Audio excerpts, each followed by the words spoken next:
Hey folks, this is Ryan Daniel Moran and welcome to the Freedom Fastlane Show. On today's show, I'm very excited to present to you somebody who had a profound effect on me before I was ever in business for myself. Today, we're going to be interviewing David Lindahl, who is one of the world's most well-renowned real estate investors who specifies in teaching people how to invest in multifamily homes, even if they have no money to their name and not a lot of free time, because that's how he started. Today, David actually goes into his step-by-step process for getting deals, for closing on them, and using none of his own money.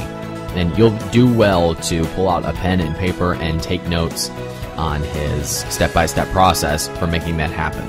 Personally, my financial strategy is to make money in my businesses and to take that money and to put it into real estate, much like David suggests in this interview. And then I take the profits that I make from real estate and I put those into dividend-paying stock. That is my freedom triad, where it continues to feed itself with passive cash flow. I make my money in my business, I invest it in real estate, and the money I make from that I put into dividend stock. Now that's how I did it. That's how I spend my money and build my passive cash flow. You can modify that if you'd like. Either way, you do very well to take notes throughout this call with David Lindahl because he goes through his step-by-step process. By the way, I think the best way to earn money in order to put into real estate, if you're going to use your own money, David teaches you how to not use your own money, but the best way I think to get cash flow going so you have a place to invest it is on the internet, by having an internet business. And we teach that all day long at freedomfastlane.com. If you head to freedomfastlane.com and put in your best email address, I'll send you free reports and newsletters that'll teach you exactly how you can build an online business and passive cash flow streams so that you can invest them into other places and live an extraordinary life. With that, let's dive into the interview with David Lindahl. Hey everybody, this is Ryan Moran and welcome to Freedom Fastlane. Today I am very excited and honored to be joined by somebody that I have been studying and reading over the last several years. We've never met in person, and this is our first time finally making a one-to-one connection. Today we're joined by David Lindahl, and David is a world-renowned real estate investment expert who authored the bestseller Multifamily Millions, which had a huge impact on me and a lot of millionaires that I know. And you can find that, and you should find that, on Amazon.com. He has personally inspired me and millions of other people around the world to invest in real estate as a vehicle for wealth.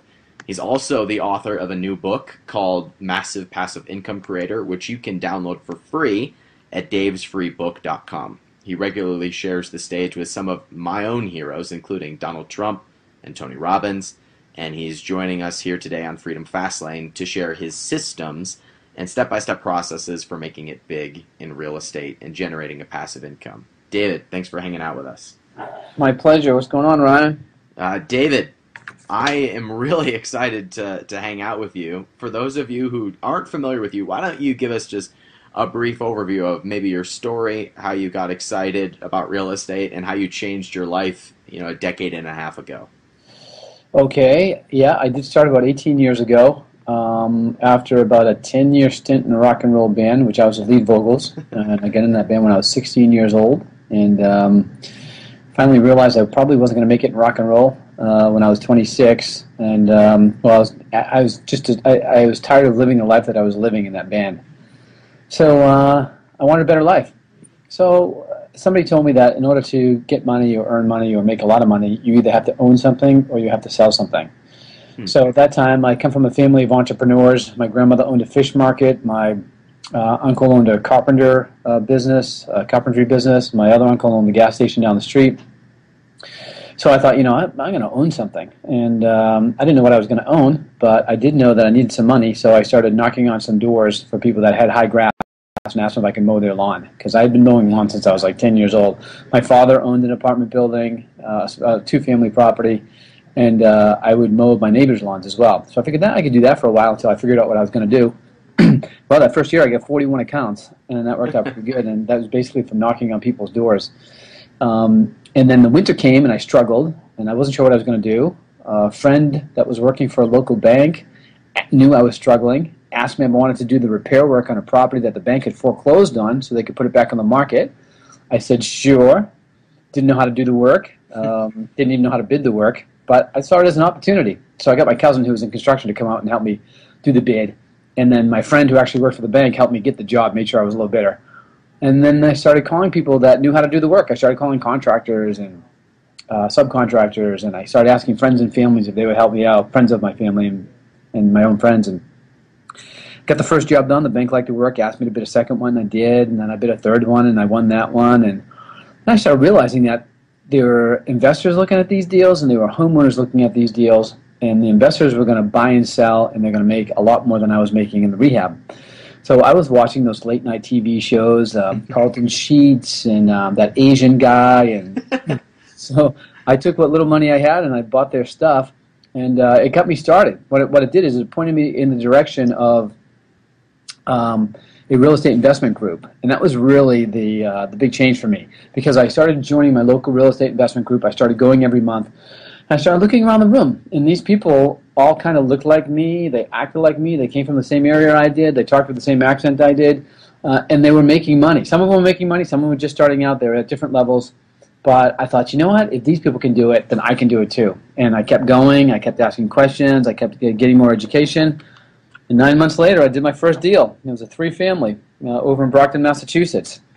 And many people say, "Oh, why, you can't start with a 3-family, or why'd you start with multi-families? You got to do single families first."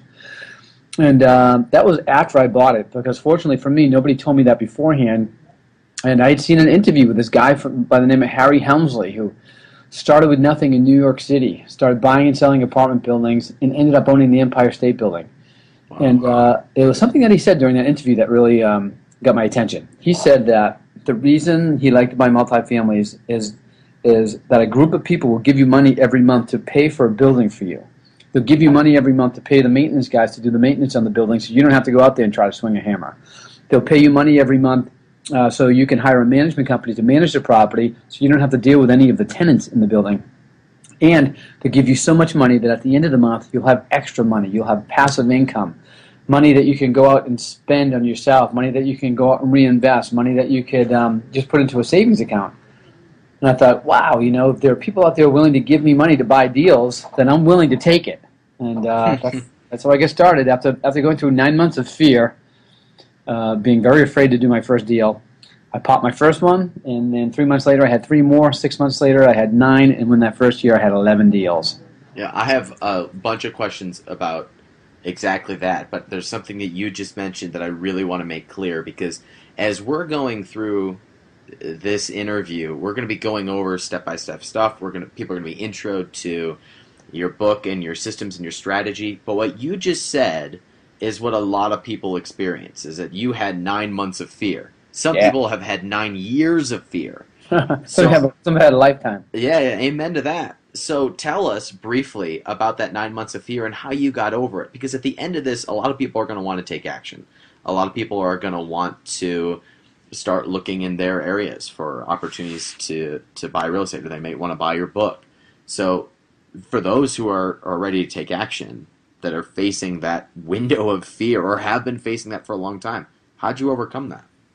Well, my big problem was my father. I remember I'd been in rock and roll band for 10 years, so I was kind of like the black sheep of the family. And my father, I told him I was going to start investing in real estate, and he told me that if I did, then I was probably going to lose everything. And I thought, well, I don't have anything to lose. But he kept telling me, Dave, you invest in real estate and you're going down. You're going down. He just had this hand signal of, his hand going down. And sometimes he wouldn't even say it. He would just make that hand signal, when he saw me sometimes when we started talking about real estate. Wow. And when I would look at properties, that's the first thing I would think in my mind. When I saw one that I thought was going to be a good deal, I educated myself. I had learned how to analyze deals. I was out there in the marketplace. I was doing all the things that you need to do if you're going to be an investor. And then I was finding deals that worked. But as soon as I found a deal that worked, that's when the real fear came on, because I knew I was going to put in an offer on this deal. And I thought, oh my gosh, if I put in an offer on this deal, there's a chance I might even get this deal. Even more afraid. Yeah. So what happened was I started bird dogging these deals. I first started putting the offers in, they would get accepted, and then I'd bird dog them to somebody else. So I would get paid like $2,000 or $5,000 to bird dog these deals. And that was pretty good because I was making money, and I didn't have to, own the property. My father told me I was going to get foreclosed on if I ever bought a property. So as I'm building my confidence, there was this property that came on the market, I put it together. I sent out the bird dog package, and one of my investors who had bought a lot from me said that he was interested, but he's really busy right now. He said, but he'll take a look. And about a couple of weeks later, I called him back. You're going to do that deal? He said, no, he's too busy right now. Took another bird dog, same thing. Third bird dog, same thing. And I thought to myself, oh my gosh, this is it. This is the first deal. I mean, this is like somebody from above planted this property here and said, this is the one. Recognize it. And so I was really afraid. So I have a best friend. We've been best friends since we were 10 years old. He was working in a factory at the time. He was making like $9 an hour. And I figured, if I was going to go down, I better take somebody with me. That was my friend Rob. It's so generous of you, David. In the situation, I said, look, we got nothing to lose. If we do get foreclosed on, like my father predicts, I said, what's going to happen? They're going to take the property back. They can't come after us because we don't have anything. He was living in a one-bedroom apartment too. So I looked at the pros and cons. If it worked out, it was a much better life for me. If it didn't work out, well, I just chalk it up as experience. Yeah. There's something very freeing about realizing that if your worst case scenario were to happen, it's not always that bad. And the fear of something happening is always, always, always worse than it actually happening. Because that fear stays with you forever. If it actually happens, there's almost a sense of relief, like, I don't have to fear this anymore. It's called catastrophizing as well. I've got a friend who's a psychologist, and we talk a lot about different things. I also have a friend who's a monk that I've known now for about 10 or 12 years, who always gives me really good advice. And they both said, talking about different things, is you can't catastrophize. And catastrophizing is thinking about the worst outcomes before they actually happen. Because you're right, most of the times the worst outcome never happens. Yeah. And if you just don't think about it, then or you try not to think about it. I started doing these transcendental meditations as well. It's the same thing. You just try to keep the future out and the past out, and think about the now. Yeah. When you work in the present, then you get more done. David, I could talk about this topic specifically all day, but in the interest of keeping it on point, let's talk a little bit about that first deal and really your system and what it is that is your bread and butter, which is investing in multifamily homes and getting passive cash flow. Yeah. So could you give just a quick overview of what your system is, of what your step-by-step process looks like for people who are just beginning in real estate and getting their first, second, and third deals in order to generate passive income? Well, it's a 5-step system. The first thing to do is you've got to attract the deals. And attracting the deals, it's a relationship business. Well, there's a bunch of different ways to do it, but there's 2 main ways to do it. One is to create relationships with realtors and bankers who will give you pocket listings, deals that other people don't know about. That's how you know you've created a good relationship when you get a pocket listing. The other one is direct mail. I mean, especially in today's market where there's still a lot of foreclosures out there, direct mail works really, really well. Well, you'll get a seller who's in trouble to raise their hand and say, yeah, I'm interested in selling my property. Are you interested in buying? So you get the deal attracted, and then the next step is you got to analyze that deal. You got to analyze it properly. And I can give you a very quick formula. Please. There are, after you go through this formula and it works, then you want to take the next step, which is to put the numbers into some sort of a software. Because I learned that using software not only helps you analyze deals faster, because you're going to probably analyze anywhere from 10 to 20 deals before you get one.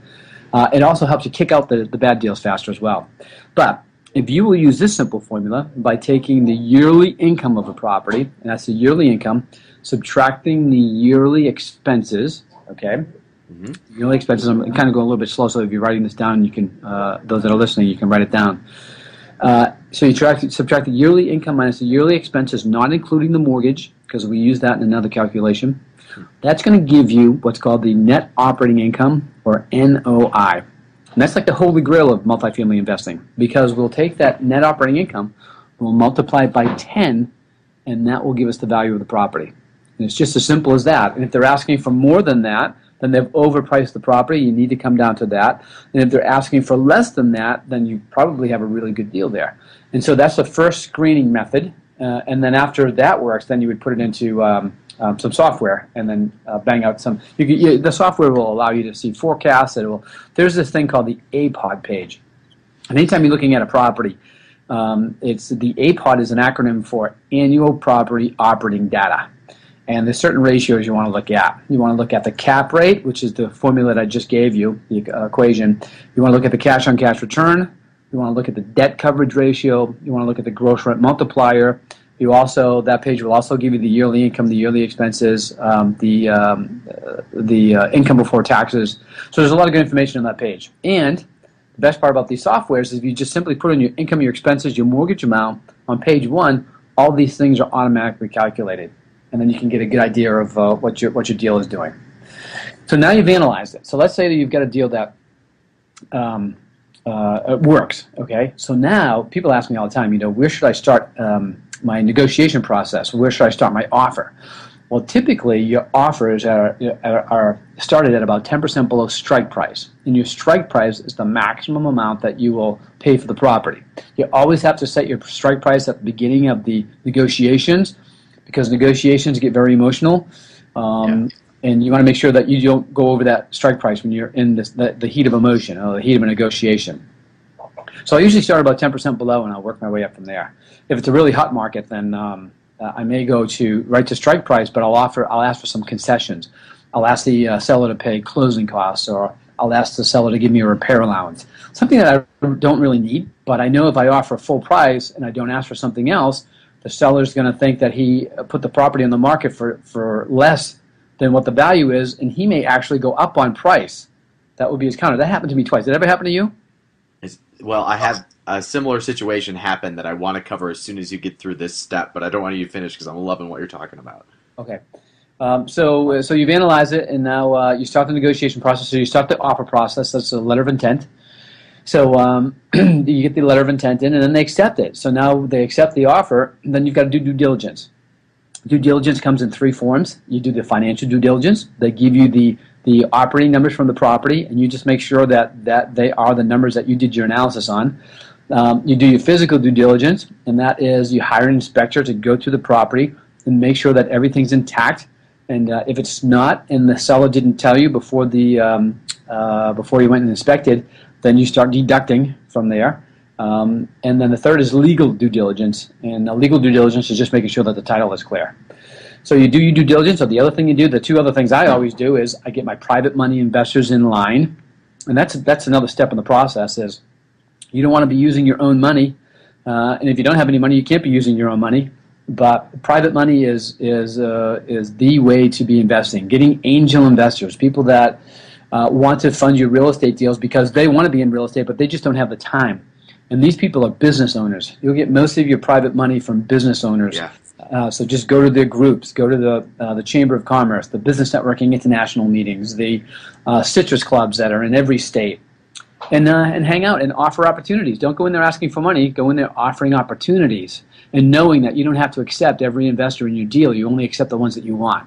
When you have that attitude going in, you're going in a position of strength instead of a position of weakness, which is, oh man, I hate asking people for money.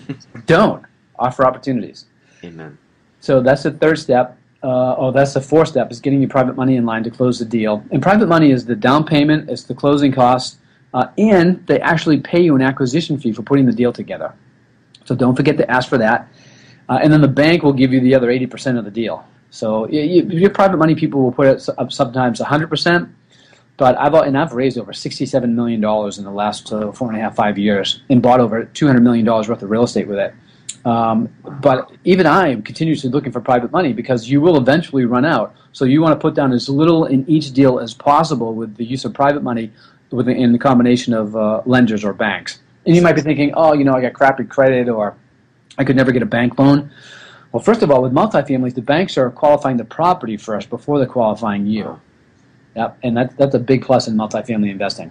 It sounds like you put up none of your own money when you're doing these No, deals. I never do. If I've ever put up money in my past, it was because there's different times when I just had a barrage of deals coming in, and I couldn't fund them all as fast as they were coming in, or I confused one time I confused my investors. I had 5 different deals going on, so I offered them all to all my investors that had been giving me money, and they're like, well, I'm not sure which one to go into, or maybe I'll do this one, maybe I'll do that one, and I realized I should have just gotten a group of investors, given them one of the deals, another group of investors, given them a deal. So I have. During that situation, I put up some of my money, but I got it right back after the deal closed. It's called back funding. And as soon as the deal closed, then I went back to my investors and said, hey, come on, who wants to be in this deal? And I got my money back. Well, I've read countless real estate books. I've been reading real estate books most of my life. And I can say that 5-step process was a beautiful, succinct breakdown. There's another step. There's one more. Okay. Yeah, it's getting the management companies to manage the deal. So it's hiring the right management companies. Multifamilies come in all different shapes and sizes. There are different shapes and size management companies that will manage those deals, but you got to make sure that you do not manage these properties. Yeah. Those tenants will burn you out in a 2.5 year period if you start to deal with them. Let the management companies deal with the tenants. Let the maintenance guys handle the maintenance in the properties. Your job is to go out there and get more deals, create more cash flow.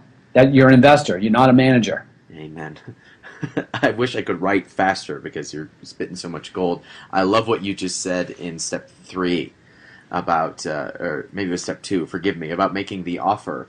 I just ran into a mistake. I wish I had conducted this interview a few weeks ago. My most recent deal was a single family. It was a very small deal, so it wasn't a huge, a big impact. But it was my most recent deal. I made an offer and I got it accepted right away.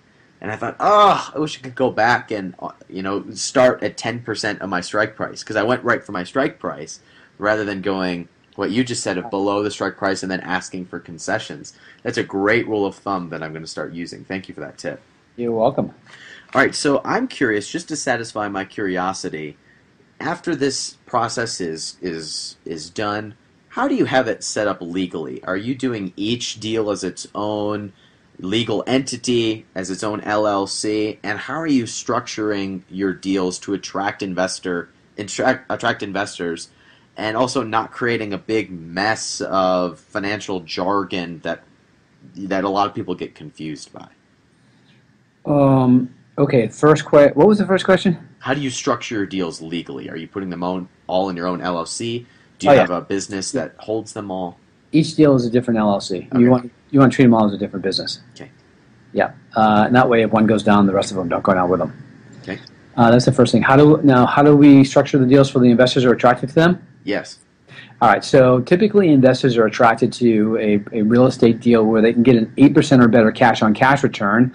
And the cash-on-cash return is just basically it's kind of like if you compare it to money you get in a savings account. It's the money that you get during the year or the cash flow you would get every month.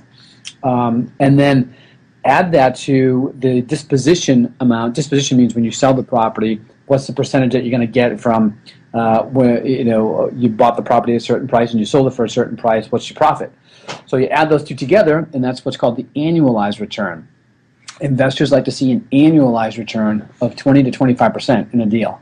So you project you take the current revenues, you project the future revenues from historical data from the property, and what you can do to improve the property. You always want to buy a property where you can do some sort of value add. And value add just simply means that, hey, let's increase the occupancy of the property. By increasing the occupancy, we increase the cash flow. When we increase the cash flow of a multifamily property, we increase the value. Mm-hmm. Same thing with occupancy. Let's see if we can increase the occupancy. I already said occupancy. Let's see if we can increase the rents. We increase the rents in the property, we're increasing cash flow. We increase the occupancy on the property, we're increasing cash flow. We're decreasing the expenses in the property, we're increasing cash flow as well. So when we're going in and looking at deals, we're looking at deals that have small problems. Maybe they couldn't get it rented up fully. Maybe they couldn't. Maybe they haven't raised the rents to where the market's been going, or maybe they're just having a hard time with their expenses. But we'll look at it. We'll make sure that we have a pretty good feeling that we're going to be able to fix this small problem. And then we buy the property based on today's numbers. That's really important.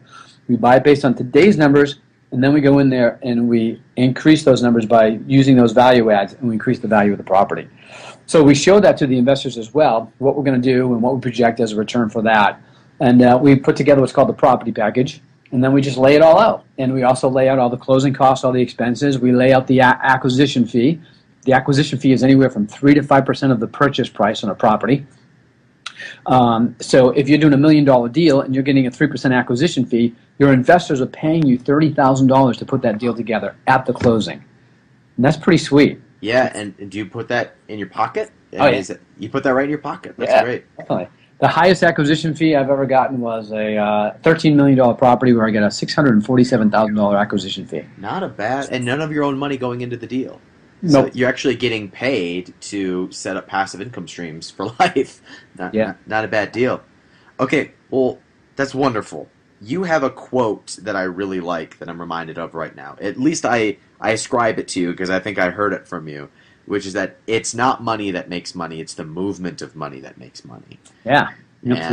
And that's what I'm hearing you say right now is that you didn't have money when you started, and even though you have money now, you don't put your own money into deals, but you get it to move around, and that's what creates wealth for yourself.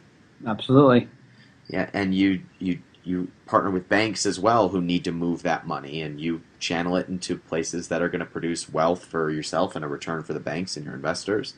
So that's a quote that I like to bring up when I think about the nature of creating wealth, because it doesn't necessarily require you to have anything to start as long as you're putting together value that creates money, moving that money around so that it creates value and creates more money.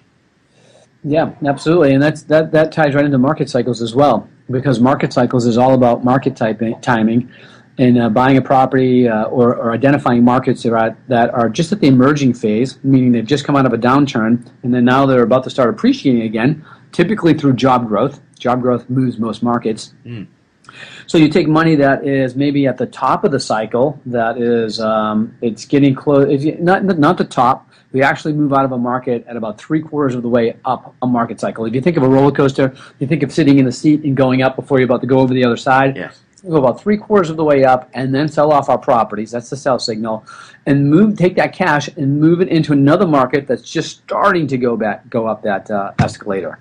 And that's the movement of money as well. Moving it from one market that maybe has matured into another market that's just starting to emerge. You do that and you become very wealthy very quickly. One market will actually make you very wealthy. Do you have any markets right now that you're really high on, areas of the United States that you're investing in heavily because you see them at either an emerging stage or at that initial point where they're starting to go up? Yeah, we're in one of the best times of history right now because there are so many different emerging markets going on because of the deep recession that we're in and we're slowly working our way out of. So there are markets like Atlanta is a great market to be in right now, just starting to emerge out of a big shadow inventory market, meaning they had too many foreclosed single-family properties where the investors actually a lot of the investors didn't get foreclosed on and they were just taking any rents to try to survive, which meant the apartment markets were depressed because you could get a single-family property for the same amount as a single-bedroom apartment. So people weren't renting the apartments. Well, that has changed. So now it's a good time to be in Atlanta.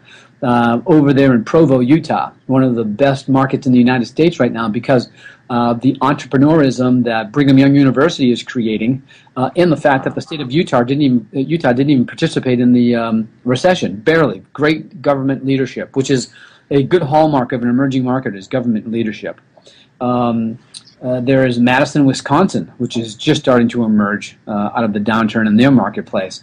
Dallas, Texas. I mean, the state of Texas there's so many good markets in Texas right now. Dallas being one of them. The sub-markets around Dallas, Amarillo, Temple. Go up north to well, if you go west to Texarkana, go to Tyler, one of the top 10 markets just recently cited by Milken Institute. They're there. So it's a great time to be investing. I can't think of an area other than Detroit in the U.S. right now, and other than the places where people really don't live, like Montana and Wyoming. There's people there, and there's good real estate going on. But if you're an emerging market investor looking for different markets to be moving your money into, you want at least a minimum population size of 100,000 in that market, and some sort of transportation system coming through, whether it be a highway. You definitely want a highway going through. You want at least one airport with one major carrier coming through as well. So those are just some of the things that we look for when we're looking for emerging markets. Transportation hub, a medical hub, a shopping hub, those are other things we look for. State capitals that have a high density of universities, another great market to look into. That's excellent to know. I heard a quote once that said that the deal of a lifetime comes every 6 months. And what I'm hearing you say right now is that there's so many deals of a lifetime out there just all over the country. Just about anywhere anybody can find that deal that really changes their life or gets them started. Here's the whole idea behind that, Ryan, is the fact that the deals of the lifetime are out there, but they're not out there if you're not in the game. Yeah. And this is not a game of let's go out and hit a home run and make a bunch of money and be wealthy. This is a game of singles. You go out there and you just get good at doing good deals. And you do good deals here, you do good deals here, you start creating cash flow for yourself, you start creating appreciation, you start creating wealth, and all of a sudden, every 6 months or so, boom, this great deal comes along, and you just make a ton of money off of it because you're in the game. Then you hit some singles, and all of a sudden, boom, another big deal comes along. It's like, holy crap, can't believe I get into this deal, and it's because you're in the game. Well, so you tell us a little bit about that, about being in the game, and you mentioned, I think you call them pocket deals that other people aren't talking about, but that you get because of the relationships that you're getting. Could you talk a little bit about finding those deals and building those relationships and where people need to be planting seeds right now so that in 3 to 6 months, bam, they're getting all of these deals presented to them? The deals come through the relationship. So what you want to do is you want to create relationships with real estate brokers that are active, that are on the listing side. You don't want to get a buyer's side broker because the buyer's side goes into a negotiation on the side of weakness because they're not the listing broker. And if the listing broker can help it, he doesn't want to share that commission. So you scout out a market and you try to find the listing brokers, the good listing brokers in the market. And you can find that out by talking to the management companies in the market, the attorneys in the market that are going to be on your team anyways, the appraisers in the market that you're going to put on your team and become your team member. They'll steer you to the right agents. And then you want to create a relationship with these people. And you want to find, this is probably the most important thing or the fastest way to create a relationship with somebody, and I train my students on this all the time, and typically it takes 4 months to create a relationship with a real estate broker. The average investor stops at a month because they're just getting crappy deals and they go, oh, this guy's not sending me anything, I'm just going to move on. Not realizing that it actually takes 4 months of communication every 10 days to a broker. But if you find something that you sincerely have in common with that person other than real estate, and that's the key, you can cut that down to at least in half, if not down to 1 month, very, very quickly. And that's where those pocket listings come from. Because people want to do business with people that they like and they trust. And when you like somebody, you have sincere interest with them. And then that's how you start your conversations off, with people. Is like, hey, maybe it's fishing, maybe it's cooking, maybe who knows what it is. Maybe it's a sports. And you send them things on that. And before you know it, you actually become friends because you have similar interests, and then friends do business with friends. Yeah. Real simple formula for success. You talk a lot about formulas, and you talk a lot about systems, and you talk a lot about having people on your team. Could you talk about the importance of having your systems set up, and kind of what are the first systems that you get in place before you start investing in real estate, or the first ones that you have in place as you start to work on your first deal in order to attract more of them? It's kind of a switch in the brain for people who are just starting out in real estate about having systems and processes and formulas and a team that sounds all corporate-y, and I don't want to be in corporate America. That's why I want to be in real estate. So would you address that for people? Yeah, well, the first systems you need are your marketing systems, because even though you think you're in the real estate business, you're really in the marketing business, and real estate is your product. So you've got to get your systems out to build your relationships with your brokers, which is communication systems. You've got to get your direct mail systems out. You've got to get your systems out for going onto the internet and sourcing these deals on a regular basis. And you can do that through virtual assistants now in other countries. Yeah. Going into the classifieds, all the different marketing campaigns that you're going to be doing, because you're not going to get all of your deals from a couple of sources. I just gave you the two major sources, which is realtors and the direct mail. But you've got to be casting out a big net so your deals trickle in from many different sources, and you'll always have an abundance of deals. See, most people make a big mistake in negotiations by going over their strike price because they get too emotionally involved. Yeah. And they're too emotionally involved because they don't have another deal waiting, or they're not negotiating with anybody else. Good marketing systems have deals for motivated sellers coming in on a regular basis. And it's just like dating. You get it. Some will, some won't. So what next? Right? Yeah, exactly. And if you don't have the next one waiting, you tend to get hung up on one. And ask me how I know that. Yep.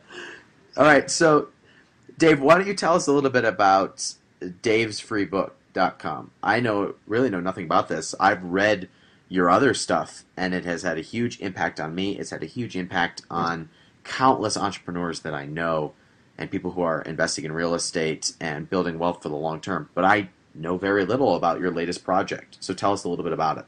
Yeah, I've written 3 number-one bestsellers, Multifamily Millions, Emerging Real Estate Markets, and then I co-authored a book with Donald Trump called Commercial Real Estate Investing 101. And then I thought, you know what, I'm going to write a book and give it away free to people to show them how they can get involved in creating cash flow in their life. It's great to be flipping properties and getting a big check, which we cover in the book as well, because some people need money right now to get their heads above water. But really, real estate investing is about creating a continuous revenue stream that comes in month after month without you having to work in the system. You actually oversee the system, and that means you can be doing anything else, following your passions, living wherever you want to in the world, or waking up on Monday morning and thinking, oh my gosh, it's Monday, I can't wait to get started, because you're starting on something that you love to do. And that's because you have this continuous revenue stream that comes from real estate. So what I do is I just take you step by step through the process, and what I call, in the book's title is Massive Passive Income, and show you how to actually put the systems in place to create that revenue stream. And the purpose is just to help as many people as I can out there, because I've been so blessed. Yeah, you just touched on every major hot point that we talk about here on Freedom Fastlane, which is living where you want, doing what you want, waking up on Monday and following your passion because you've got something in your back pocket that is paying for your life. Yeah. It just continues to fund everything. Now, we talk a lot about starting a small business that pays for your life and then investing those profits into things like real estate and dividend-paying stock, especially real estate right now with the market being the way that it is. So Yep. you just hit on all our major hot points. It's like you listen to the show. Yeah. What's funny is that a lot of people do that. They start a small business and then they start investing in real estate. Where real estate investors tend to do the opposite. They start in real estate and then they start investing that money in small businesses. Yeah. For instance, the information that I give is my publishing company. And I didn't start that publishing company until I was, in real estate for a long time, making a whole bunch of money. I had some free time. I had my systems in place. And I thought, now what am I going to do? I thought, I'm going to teach other people how to do that. And that's called publishing. People don't realize that not only do I publish real estate information, but also holistic health, online information. We're doing how to stay fit information. I just completed an Ironman. I sell information on how to train properly for long distance races. And once you get into business, all of a sudden you realize the huge potential of businesses that are available out there. Yeah. Well, David, you and I are birds of a feather, my friend, and I respect the heck out of you. And I want to personally thank you for having an impact on me when I read your book a couple of years ago and inspiring a lot of people around me. And, in the more immediate sense, thanks for hanging out with us today. Hey, it's my pleasure. Thanks for having me on. All right, make sure you go to davesfreebook.com. Again, David has personally had an impact on me and most of the other millionaires that I know, and he's giving away his free book about massive passive income at davesfreebook.com. Be sure to check that out. Thanks for listening, everybody. Thank you. Thanks for listening to today's broadcast of the Freedom Fastlane Show with David Lindahl. My name's Ryan Daniel Moran, and you can find out more information about living an extraordinary life, making money, traveling the world, and living the life of your dreams at freedomfastlane.com. We give away all kinds of free reports, free newsletters, and free training classes about living the life of your dreams, making more money than you knew possible, investing it into long-term wealth-producing assets, and living life on your own terms. You can find out more at freedomfastlane.com. I suggest you opt in with your best email address to receive one of our free reports, and I'll be in touch soon. Take care, guys.